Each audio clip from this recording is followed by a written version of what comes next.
সিরাত।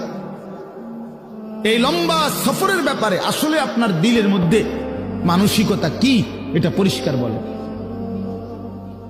যুবকরাও বলো ভাইয়া, বয়স্ক বাবা আপনারাও বলে, আসলে কি বলতে চাচ্ছেন, কি বুঝাইতে চাচ্ছেন?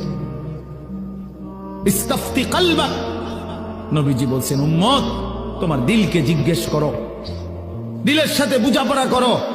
আসলে কবর বলতে, আখিরাত বলতে, পরকাল বলতে, জাহান্নাম বলতে তুমি কি মনে করছো? কোরআন শরীফে আছে বাপ, ছেলেরা আমি লম্বা সময় বয়ান করব না বাপ, আমার সুযোগ নাই, আমি অনুরোধ করছি তুমি শুধু শোনো। কোরআন শরীফে আল্লাহ আমাদের নবীকে পর্যন্ত সরাসরি বলছে ওমা আদরাকা মা হিয়া। আল্লাহ তাআলা রাসূল সাল্লাল্লাহু আলাইহি সাল্লামকে বলছে বন্ধু আমার, জাহান্নামের আগুন হাবিয়া, জাহান্নামের আগুন কেমন আপনি কি জানেন?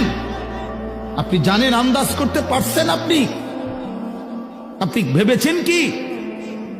আল্লাহ নিজেই বলে নারুন হামিয়া, জাহান্নামের আগুন হামিয়া, সর্বোচ্চ ধাউ ধাউ করে প্রজ্বলিত, প্রচন্ড গরম, প্রচন্ড উত্তাপ জাহান্নামের আগুন।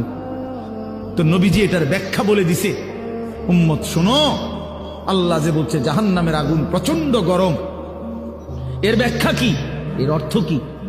আল্লাহ নবী সাল্লাল্লাহু